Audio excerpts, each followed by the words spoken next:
রাজধানীর জিয়া উদ্যান সংলগ্ন লেক রোড সহ এখানকার 4টি পয়েন্টে নতুন করে চালু হলো এআই ক্যামেরা ট্রাফিক সিস্টেম পদ্ধতি। এ নিয়ে ঢাকার 19টি ইন্টারসেকশনে স্বয়ংক্রিয় ট্রাফিক মনিটরিং ও মামলা কার্যক্রম শুরু করল ডিএমপি। আজ সকালে এক অনুষ্ঠানে ডিএমপি কমিশনার মোসলেউদ্দিন আহমদ জানান, এরই মধ্যে এআই ক্যামেরায় 1,500 মামলা দায়ের করা হয়েছে। পর্যায়ক্রমে এই প্রযুক্তি রাজধানীর অধিকাংশ পয়েন্টে চালুর কাজ চলছে বলেও জানান তিনি। অটোরিকশা নিয়ে এখনো কোনো সিদ্ধান্ত হয়নি। অটোরিকশার চলাচল বন্ধে বা নিয়ন্ত্রণে কাজ চলছে। পুলিশের একার পক্ষে রাজধানীর অটোরিকশা নিয়ন্ত্রণ সম্ভব নয় বলে জানান ডিএমপি কমিশনার।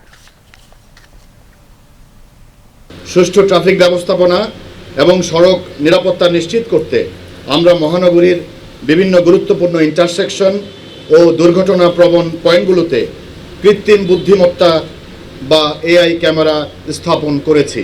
ফলে ট্রাফিক ব্যবস্থাপনায় এক অভূতপূর্ব ও দৃশ্যমান উন্নতি সাধিত হয়েছে।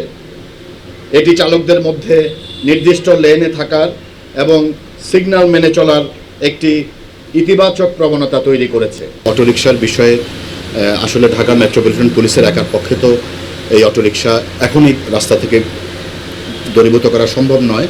সেই ক্ষেত্রে আমরা বাংলাদেশ আমাদের যে মন্ত্রণালয়, পুলিশ এবং অন্যান্য স্টেক হোল্ডার যারা আছে তাদের সাথে সমন্বয়ের মাধ্যমে এই ব্যাপারে আমরা কাজ করে যাচ্ছি।